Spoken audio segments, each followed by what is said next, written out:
Well, good evening, everyone. Hello. Hello. Hello once again. It is the Williamses, and we are, Williamses. and here we are again with another edition of Love Love Unscripted. Unscripted. This is my lovely wife, Ramona Hello. Williams, and my name is Wilbert Williams. Hello. And You we introduced just, me first this time. yep, there you go. And we just want to say we appreciate you guys allowing us to come into your homes again, wherever you are, and just hearing us tell our success stories in marriage. And today, our or, topic. or, because we are real, success stories, or maybe not so success. What is that? Not so successful stories. So, okay, just had to throw that in there. Because it's just real, Yeah. it is love unscripted, and our topic today is it takes work in marriage. So what I mean by that is this: every day we have to make sure that when we wake up, our number one job, our number one responsibility is to our spouse. Yeah. It's to the one that God has blessed you with, to the one that you love, your lifer. That is your responsibility.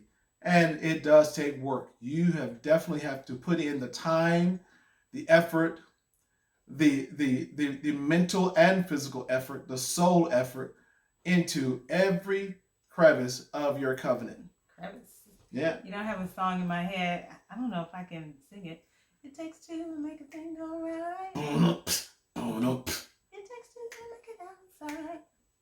I don't know the words. He never knows the words to the song. I always assist. He gives me the kind of offbeat tune, and I figure it out. But yeah, that definitely is, having two people, one covenant between the two of you and God, and knowing that it takes work. And something interesting, even with God in the midst of it, it still takes work. That doesn't take away the fact that, yes, you have a relationship with God. You put God first, God, the husband, the wife, the children. It does not take away that fact that you have to put work into it. And I think we knew that coming into our marriage.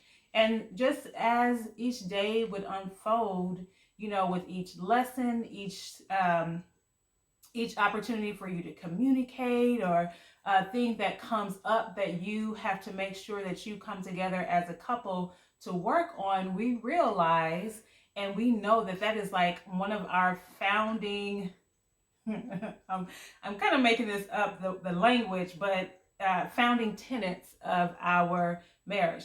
Now, I did kind of come up with that wording, but we know between us that yes, we always have to put in the work in order to make our relationship, our marriage, our best friendship, whatever you want to call it within our marriage, work. Mm-hmm. It takes work in understanding. It takes work in forgiveness. It takes work in communication. It takes work in apologizing. It takes work in loving. It takes work in standing strong.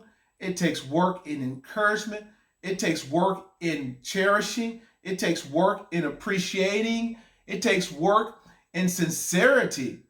He has my heart over here just beating fast, hearing him say all these things. Yeah, it takes work. It does. It takes work. It's a covenant where, just like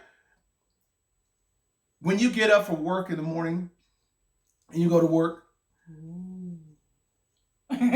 Yeah, go for it. Baby. This is 24-hour work. Yes. You don't get to sleep on your marriage. Oh, I mean, you can sleep in your marriage.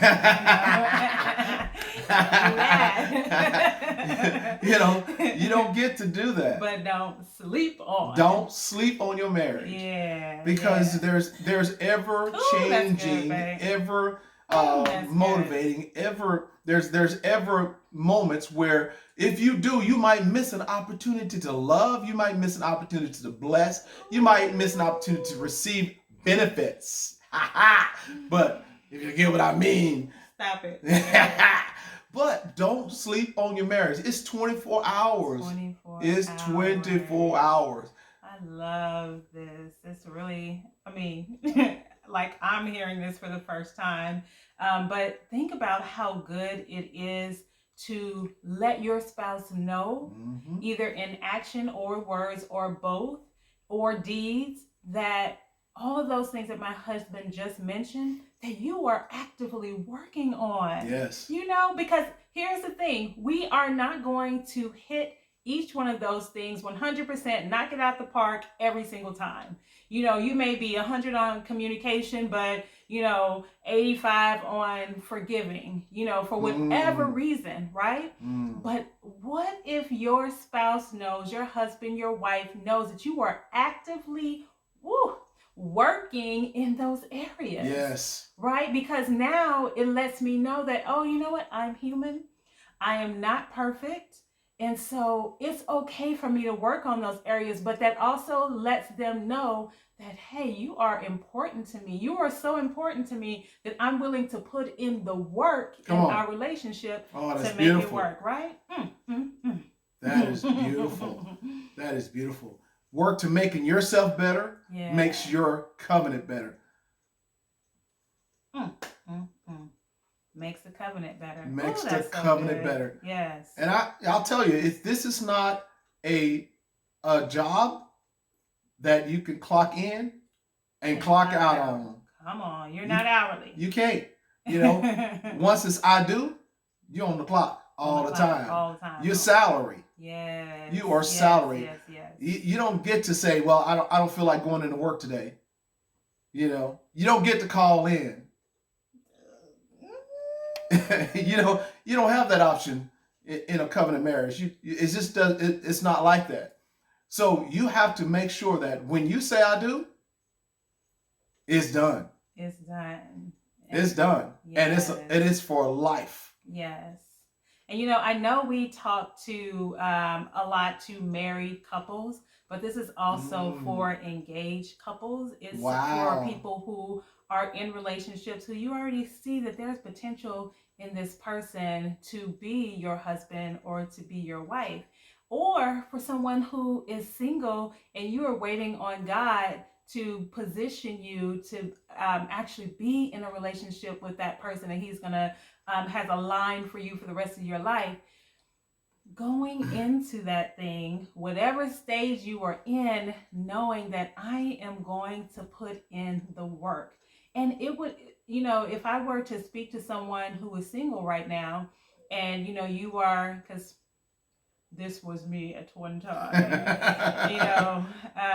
I'm currently 43, been married for almost a year. Come next Sunday. Yes. And so there was definitely a holding pattern for me. A holding pattern for me. One of the things I wish that I would have known ahead of time is while I was in that holding pattern to start working on the work, working on me. Now, I'm not saying like, oh my gosh, have your brain so into your marriage or your future marriage that you're not focusing on yourself, but, focusing on yourself and then thinking, just like you write out goals and you do action steps to get those goals, your goal is to eventually get married one day. So your action steps are, what are the things that I can work on that I know will be beneficial for my marriage or our marriage, right? So for instance, let's say you struggle with forgiveness. Do you think it's going to instantly get better once you get married? That's real talk. No, it probably won't. And God is a miracle working God, so he can do whatever he wants to. So, so I'm not negating that. But just thinking about the fact that, let's say because of maybe things in your childhood or past relationships, you've had situations where forgiveness was difficult for you, or control or, aggression or whatever was something that you struggle with. Then you know what? Those things you have to rectify. It's helpful to rectify them before you get into a marriage, because then, the work has to, if this makes sense, the work has to continue in that. But if you already know in your head, like, what, Lord, while I'm waiting, show me those things that I need to work on that are going to be fruitful for our marriage. And so once I get into my marriage, I'm going to continue the work, but you're already working on me on this side. So when we get together, it's just like game on, let's go. So I hope that makes sense. I totally get it. When you get up in the morning, and if you go to your normal job, and it requires a uniform, it requires you to dress. It requires you to put on your name badge. It requires your shoes, your belt, the right color shirt, right color pants. It's a dress code. And so when you get ready to go to work, you are ready for work. It's the same thing my wife is saying. When you're getting ready for marriage, there's a dress code. And there's a way to prepare yourself to go to work, to prepare yourself to become one, to prepare yourself to be unified, to be that husband or that wife that is going to bring so much to the marriage, that is going to be such a blessing to your spouse, that's going to be such a plus, a benefit, a gain of love, a gain of things to come to treasure. I love doing that, because it's everyone deserves someone to love, to spend the rest of their life with. So why not be in dress code and give them the best? Give them the best. Go in sharp. Go in like, I'm here for this interview. I got the job. I'm about to kill it. Come on. I am about to show my spouse what I'm made of, because they deserve it. Absolutely. Because they deserve it. And here is the other thing. I like saying, here's the thing. Here's the thing. When you give that you deserve it to your spouse, it might not come easy, or like we're saying, it's things that you have to work on.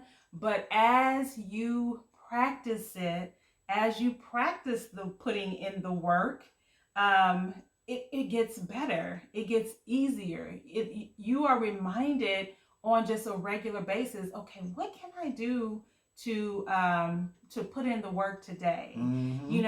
What does my to-do list look like today? And it shouldn't be something that is necessarily arduous. Sometimes that work is you have to carry a load, but it's something that you're doing because you want to out of love. And let me say this too, we are still in a pandemic. We're still in a pandemic, and I thank God. This is a side note. Lord, please let me remember my thought. But side note, I thank God we have been in this. Our marriage has been for the duration of the pandemic. We don't know marriage without a pandemic. This is what we married into. When it got real, we got married. And so I thank God that everything that we have been able to learn and endure has been in spite of a pandemic.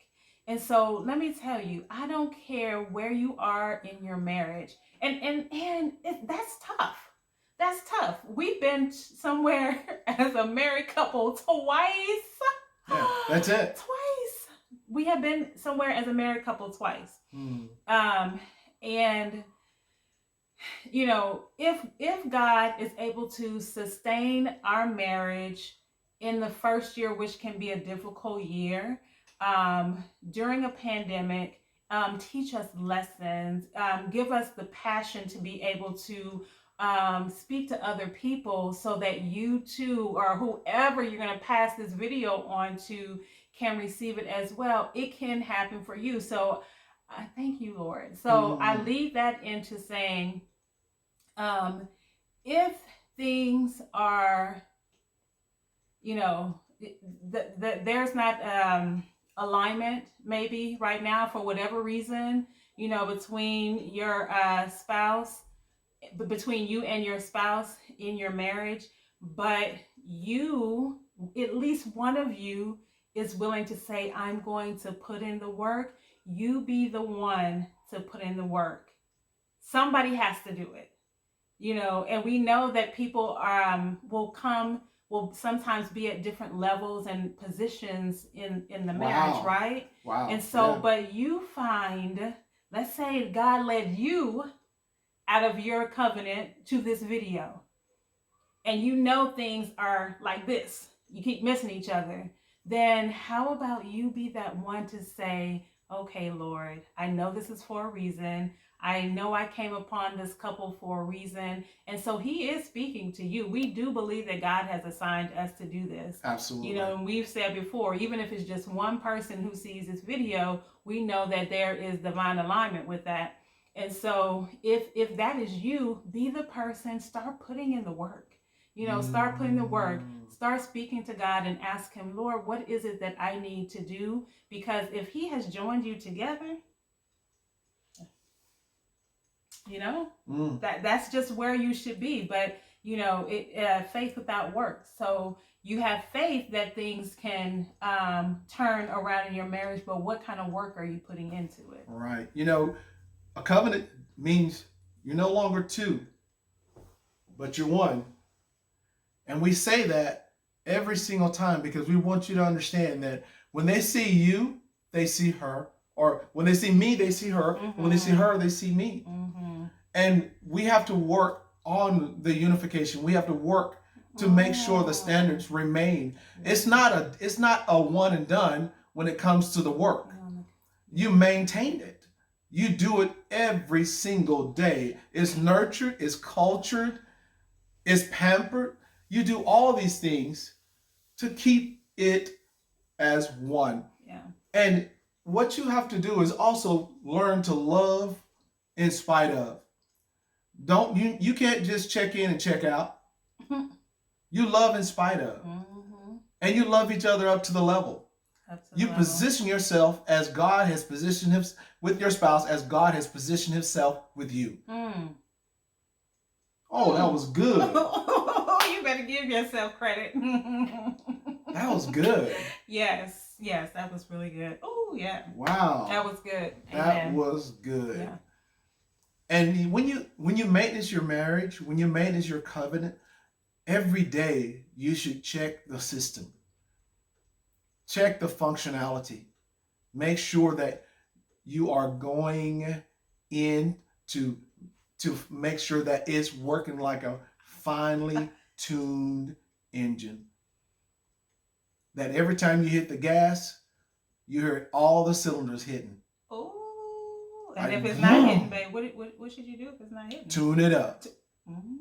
If the cylinders aren't hitting, tune it up. Tune that sucker up. Tune it up. Put in the work. Go under the hood. Check the oil. Gas it up. Clean it up. Shine it up. Come on, babe. Do what you need to do to make sure that all cylinders are hitting. I love it.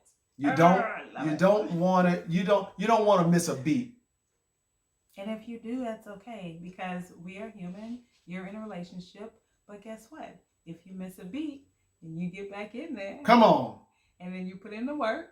Come on. And then enjoy the fruit of the work. Yes. Enjoy the fruit of it. Yes. It's so beautiful. Like today we had an amazingly beautiful day here in Pearland, Houston, Texas.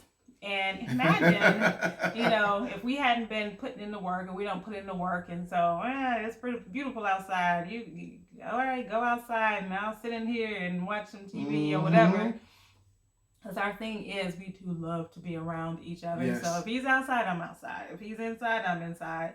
We're working out together. So anyway, but imagine if I love it. We hadn't put in the work to where we enjoy being around each other, then a day like today could have been wasted. We sat outside a missed moment and enjoyed the beautiful day, just being outside, not even spending any money, but putting money, love tokens in our love bank. Remember I talked about that last week? Yeah. Cashing in. Cashing in. So we say this to say that it is so important to your covenant to make sure that you put that work in to maintain that standard, to maintain the covenant, to make sure that every day you realize you wake up and you know what your responsibility is, you know your job, and go to work. Yep. And go to work well dressed. Well dressed. And like always, we have to speak into your lives, into your marriage. We pray that individually you're able to find that place in yourself to know what is it that you need to do, what do you need to work on. God, we pray that he will reveal it to you, so that you can internalize it, work on those things, and then bring it together in your covenant, because we believe that as you become one, your work in the kingdom, the purpose that you have in the kingdom, in the world, in sharing who you are and what God has created for you, and your covenant will be realized or actualized. So we speak favor into your marriage, love, abundance of love, forgiveness and understanding and grace and financial victory, and just peace with each other within your marriage, and wisdom to make decisions, and time, because we know the world can sometimes make you feel like you don't have enough time with your spouse. And then lastly, with what is going on with the world, pandemic, social climate, political climate, all of those things, that they will not have a hindrance on your marriage, but you in your marriage will be able to come together, unify, and have an impact on those things, whether those things having an impact on you. It takes work. It takes work. Become a professional husband at home. Become a professional wife at home. It takes work. It takes work. And as always, we say, hope to you all. Blessings to you all. You're no longer two, but one. That was so good. Where's my kiss? Right here. I love you. I love you too, baby. Alrighty. This was so good. Take care, guys. Enjoy. Bye.